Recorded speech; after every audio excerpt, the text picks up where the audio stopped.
All right, today we're tackling a really interesting one.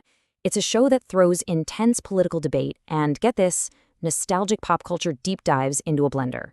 It's called Average Intelligence, and honestly, its formula is, well, it's pretty strange, but it's also super compelling. So let's break down what makes it tick. Okay, so here's their promise right on the label. You never know what you're going to get, but you are guaranteed to laugh, think, or both. And that really is the core of it, isn't it? It's setting you up for total unpredictability. One minute you could be listening to a serious political breakdown, and the next, bam, you're in a heated debate about 80s movies. It's their whole mission statement, really. Expect the unexpected. So, Section 1, Politics to Pop Culture. Let's look at how this actually plays out. The show's entire vibe, its whole identity, is built on this really sharp, really intentional clash between two completely different worlds. I mean, just look at this. On one side, you've got these heavy-hitting topics, right? Foreign policy analysis, deep dives into the culture wars. And then on the other side, they're ranking slasher movie villains and geeking out over the Ninja Turtles. It's that whiplash, that jarring jump from one to the other, that pretty much is their brand. All right, Section 2, Unfiltered Political Takes. Let's start with their political side because, well, they definitely don't hold back. They jump right into the hot-button issues with some pretty provocative framing. And you can see it right here. Their topic list is basically a who's who of recent headlines. We're talking everything from Donald Trump's Nobel Peace Prize potential, to the Abraham Accords, to the woke mind virus. I mean, it's all in there. And this isn't just some surface-level chatter, you know? They really try to get into the weeds on these things, exploring the details that you just don't get from a quick news hit. So this raises a really big question, right? Fact or commentary? Where do you draw the line? Because their style, it can get a little tricky. They have this habit of blending real-world analysis with completely fictional situations, which, I gotta say, can be a little confusing at first, but it's also a pretty powerful way to make a point. Here's what I mean. They use these pretty shocking what-if scenarios as a way to kick off a discussion. For instance, basing an entire episode around the hypothetical assassination of a political figure. Now, that is a deliberately controversial move, for sure. But the whole point is to use that shock factor as a launchpad to talk about very real things, like political violence and where we're all heading. And wow, yeah, a title like this says it all, doesn't it? Deprogramming Democrats, Escaping the Woke Mind Virus. This is a perfect example of how direct they are.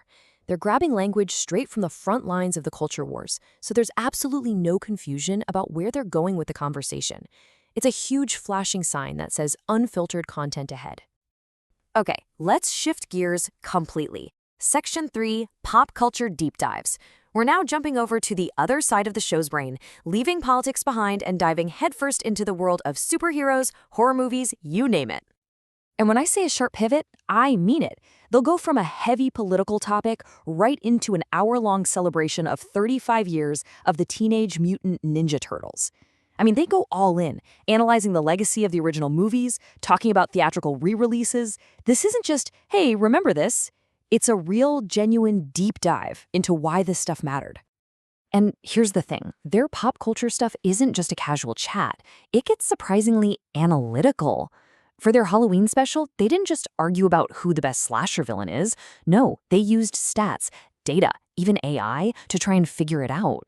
It's this super data-driven approach to something you'd never expect to see analyzed that way. Who's the deadliest? Let's check the numbers. And that same analytical mindset, it pops up everywhere in their pop culture talks.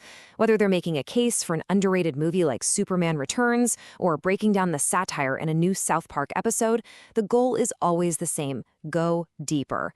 They really want to challenge what everyone just sort of accepts. And what's wild is that they treat pop culture with the exact same level of intellectual curiosity that they bring to their political stuff. So you have to be asking, what's the common thread here?